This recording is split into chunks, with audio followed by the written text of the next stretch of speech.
This is the Smart Girl's Guide to Real Estate with Jami Hearn, your invitation to start building wealth on your terms. From first deals to big empires, this podcast will help smart girls invest smarter.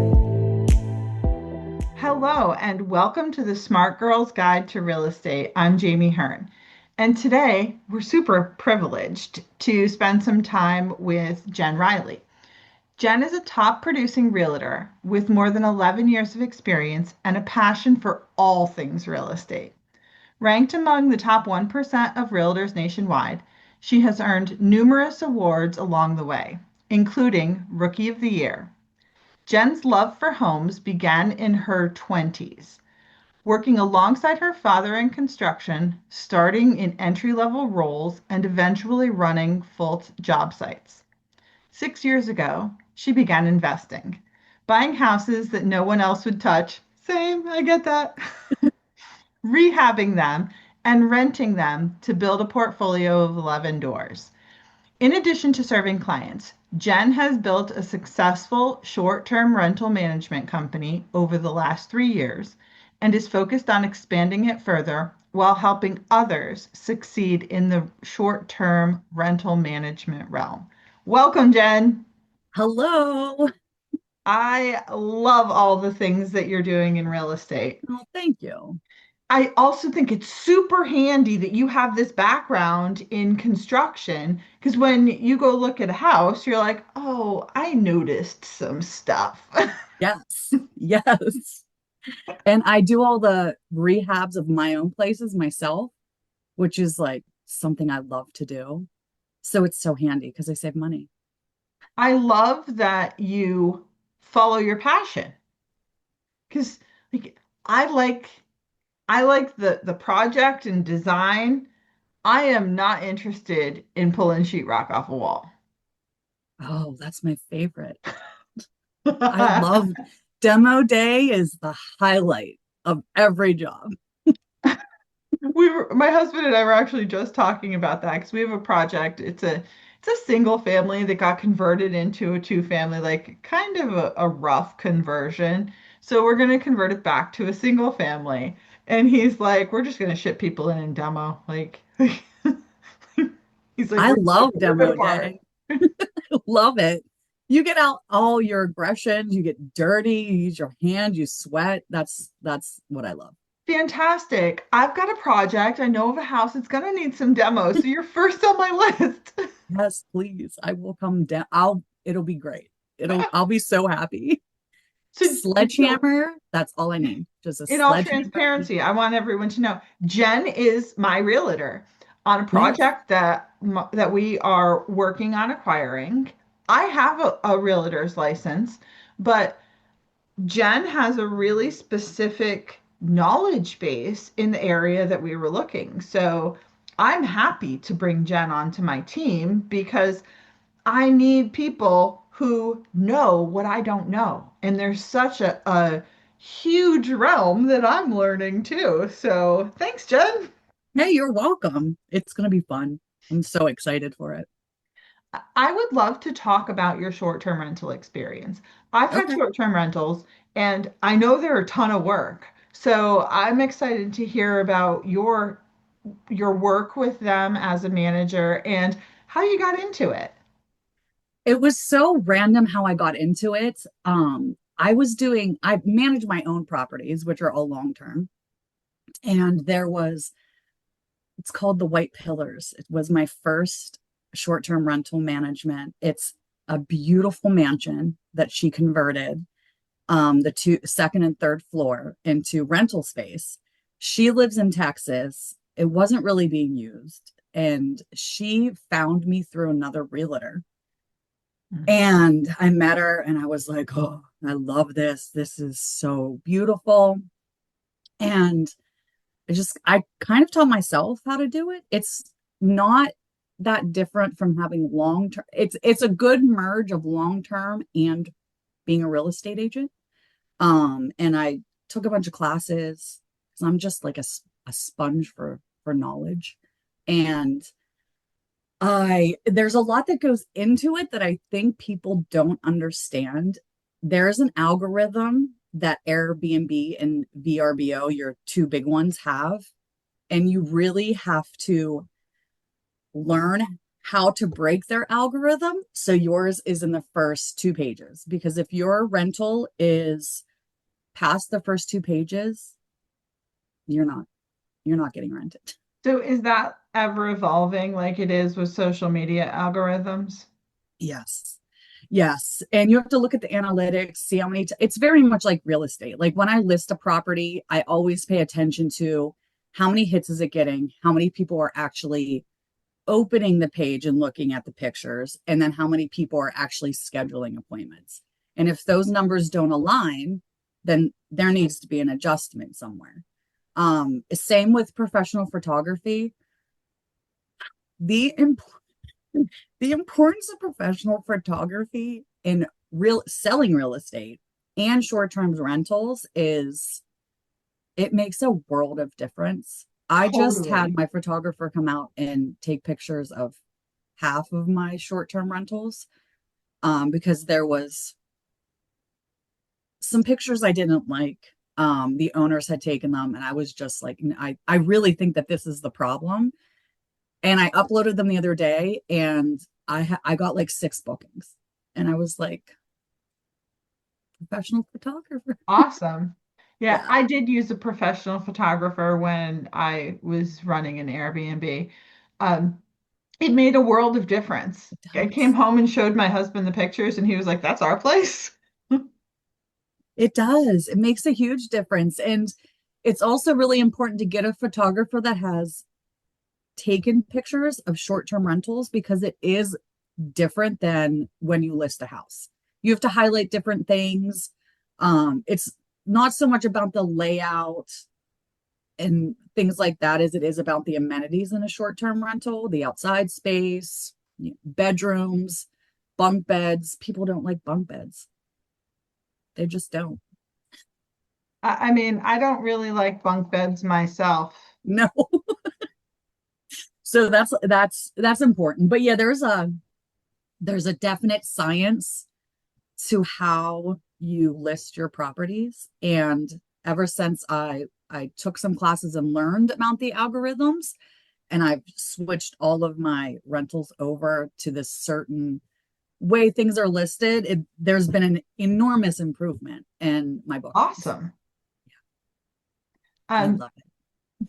so like where do you see the short-term rental market going? I know that's probably a totally loaded question, but being in real estate over the last 5 years, we've seen it ebb and flow. So it very much follows the real estate market. And I try to explain that to my owners. When real estate's down, so is your rentals. It's just how it works.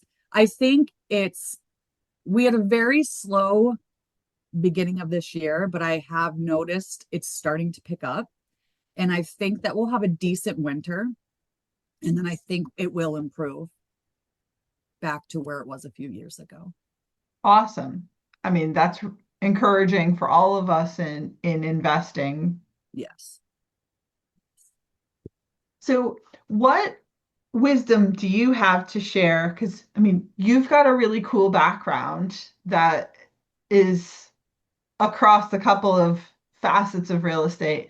But for women who are interested in getting involved in real estate and don't really know what to do, like what do you want to share with them? I would say find your people, whether it's Facebook pages, local groups, other investors. You can, if you're into short-term rent, want to be a short-term rental manager, you can get on Airbnb and go down to, look up different houses and see who the hosts are, and talk to them. I also would say don't be afraid. Just do it. It's We all scary. fail, Do it right? anyway. Yes, we all fail. It's part of life. And I always feel like from your failures is where you learn the most. I've learned so much from my failures that every time I do something and I'm like, wasn't really 100%. wasn't really the best decision, but hey, this is what I learned. And that's the most important that's the most important thing. And even like people I've met along the way of my failures, like it's great. Fail. It's okay. We all do it. That's a really good point. Like I find that even when I go down a path that doesn't take me to where I had anticipated, I always meet the most amazing people who then contribute to success somewhere else. Yes. And that's what it's about. You have to fail in all aspects of your life. Because I feel like that's when you learn your best lessons is in failure. I also feel like you have to approach it with that perspective. Like, take accountability for what has happened and how do I improve from here? Yeah. Yes. The first rental I ever bought, I love it. It's my baby because it was like first one I bought it cash. I was so proud of myself. And then I discovered, although it's in a city, I have a septic tank. Oh, And I'm not really supposed to have a septic tank, but no one's ever said anything. So, but now I'm like, okay, even though you're in the city, you should probably investigate that a little bit more. Because I would have never thought to be like, oh, I have to have a septic inspection on a house in a city. But it was like vacant during when they ran stuff through. So yeah, the only house in the city with septic. we won't disclose what city it's in. Right, but like weird things like that pop up on deals all the time. And Yes, you just learn to roll with it. you do. And you figure it out. The same with real estate. Like I used to dress up, I used to wear heels, I used to do the whole thing. And I do real estate in rural Pennsylvania. Right. It's no, Well, you have can't do you that. seen the meme of the realtor getting out of her car, like out of her Escalade with her nails done, dressed to the nines, like high heels, and it says something like working on my second closing this quarter. And then it shows the realtor jumping out of her car with sneakers and leggings on and her hair in a ponytail, and it says just coming from my 47th closing this month. Like, Yes. Yeah, it's so true. I started writing a book. I need to finish it, but it's like I get involved. It's called Lockbox and Light Switches. oh my gosh, you have to finish it and then come Yes. back and we'll talk about it. Yes. It's light boxes and light switches, the not so glamorous life of a real estate agent. Because everyone thinks it's so glamorous. It is not. I have No. been attacked by raccoons. I've been dive bombed by pigeons. I have fallen in Oh no. cow shit and got covered in cow poop and had to go to a closing because this was the high heel Oh thing. I was like, trying to dress up for this closing, not realizing like, oh, I have to show houses beforehand. It's a dairy farm. They want to I they want to love walk it. around. My heel gets stuck timber into like face first into a big pile. But look at the story you have now. And like I laid there, everyone was horrified. I laid there and I was laughing so hard. And I was like, I smell so bad. Like I have to go to a closing. Well, That's I had like amazing. sweatpants and a sweatshirt in my car in muck boots. And I was like, well, this is how I'm going to the closing. I showed up sweatpants, sweatshirt, these big dirty muck boots, which I don't know why I didn't put on, but I didn't beforehand. My hair soaking wet and clumped together. And I walk in and you can smell me for miles. Yeah, that's pervasive, the smell of cow manure. And I walk in and everybody looks at me and I'm like, yes, the smell is me. And so I sat in like the corner of the room. You're like, hey. Sorry, guys. And then I did tell everyone what happened because I didn't want them to think like this was my normal smell. So yeah, I mean, I have stories for days about real estate and just things that happened to me. And oh, it's just never a dull moment, but also it's not glamorous. Not in what, not in rural Pennsylvania. Well, I It's think that's true in most localities. Like it's not glamorous. And that's a really good message for people to hear who might be interested in considering being a realtor. Like you don't have to be anything specific. You just have to be you and yes, show up.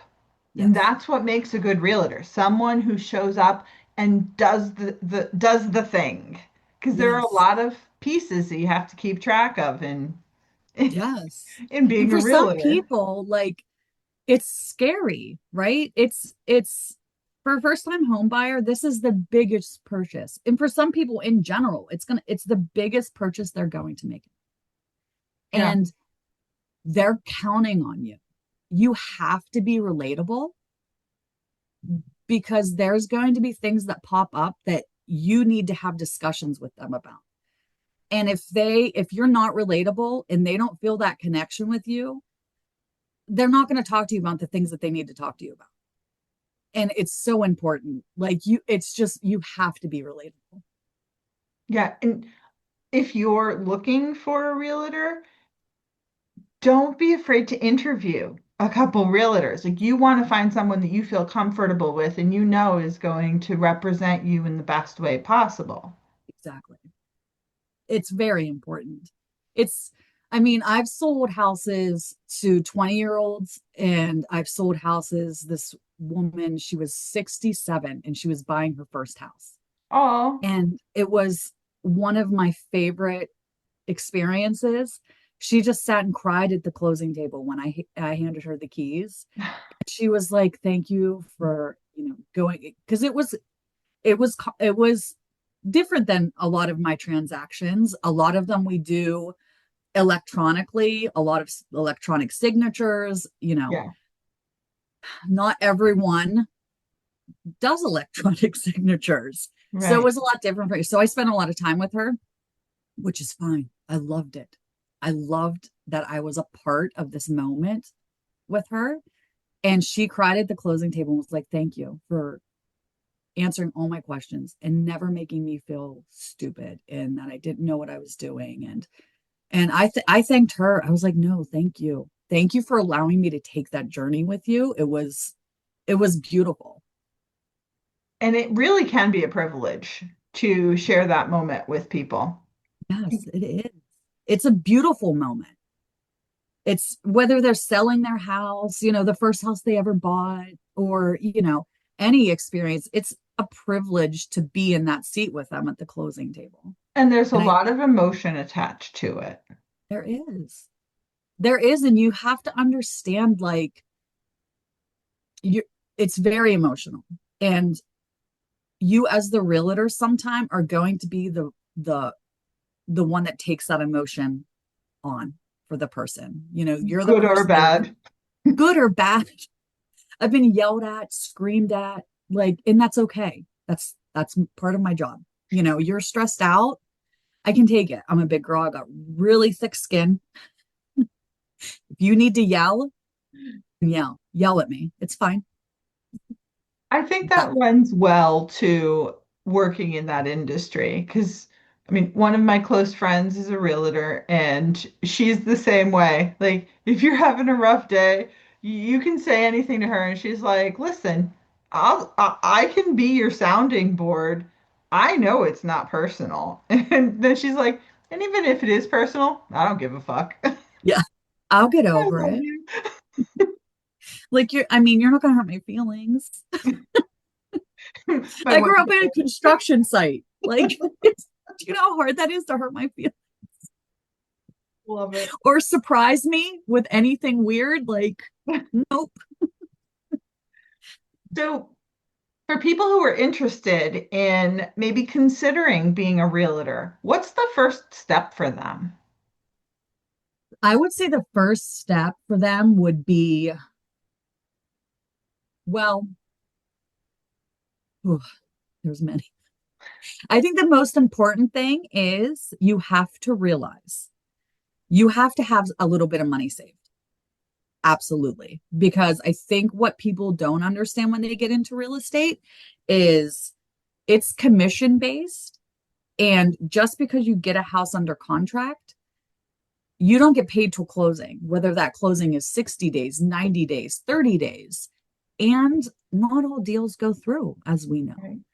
So I think it's important to put yourself in a situation where you have some money banked, because I think what happens is when you don't do that, you start chasing the commission instead of the like clients. Like you look at your clients as a payday instead of clients, right? Yeah, that's really valuable to differentiate between building a relationship and what you're getting out of the transaction. Yes. It's not about the money. You know, and for me at least, it's not about the money. It's about the people I meet. It's about the journey. It's about the experience. It's about the knowledge I learned from that deal. Um, and I think what happens is don't, newer realtors don't understand, because it's also your marketing, it's gas. I had a woman, I showed her 65 houses. Oh my goodness. She never bought one. 65 houses, and they were all over the place. Because that's the other thing, when you're showing houses in rural, Pennsylvania, you're driving 20, 30, 40 minutes to each house. It's not like, in a city. Excuse me. So, yeah, like that's important, because if you get to the point when you're stressed about money, that is going to show up in how you deal with people, how you handle transactions. So don't chase the commission. Don't ever chase your commission. No. It'll make you a completely different realtor if you look at those people and see them as, how important they are. Referrals, your sphere of influence, all of those things. It's about the connection that you have with other people, not the commission. The other thing is interview brokers. Don't just jump on with the first one. Right, because everyone is different. Every Yes. structure is different. It's very different. Education is different with each one. And that's important. Like when you're starting out as an agent, do they provide education, ongoing education? Do you have a mentor? That's huge. You need to have a mentor. Holy crap, you need to have a mentor. There's so many things that pop up, and you need to have someone that you can connect with. You need to have a good manager. The reason I've been where I've been for as long as I have been is my manager is amazing. My associate broker, she is, oh, I call her the Viking, because like she goes to bat for all of us, and like she's always got our back. Like she's so knowledgeable. She's amazing. And I've had a ton of offers from other brokerages with great splits and all of these things. But the one thing they don't have is my manager. Well, and that's so important. Like we're back to it's a relationship. It's not Yes. just a job. Yes. I don't know. There's times where I mean, she has my back all the time, any kind of situation. She always answers, real estate is ever evolving. You need someone there 100%. to bounce ideas off of, or, there's a lot of problem solving involved in real estate. And it's good to have that sounding board of like, hey, this situation came up. How would you handle it? Yeah, And she's there all the time, all that's, the time. I mean, if there's one thing that people take away from this conversation, I think it's so critical to find relationships with people who help you to move forward. Don't hold you down. Yes. Um, well, Jen, it was super nice chatting with you, and I love the information that you've shared with Thank our you. listeners. So, if people want to know more about who Jen Reilly is, where can they find that out? Oh, they could just message me. Facebook, Instagram, TikTok. You'll see a lot of my chickens on TikTok and goats. I mean, Um, that's a win right there. yeah, exactly. I love it. Yeah, I have a website. It's jnrvacationrentals.com. Awesome. You go there. So, go take a peek at some of the things Jen does and send her a message. Yes. If I can help you in any way, real estate, investing, short-term rentals, please reach Chickens. out. I love it. I love to help people.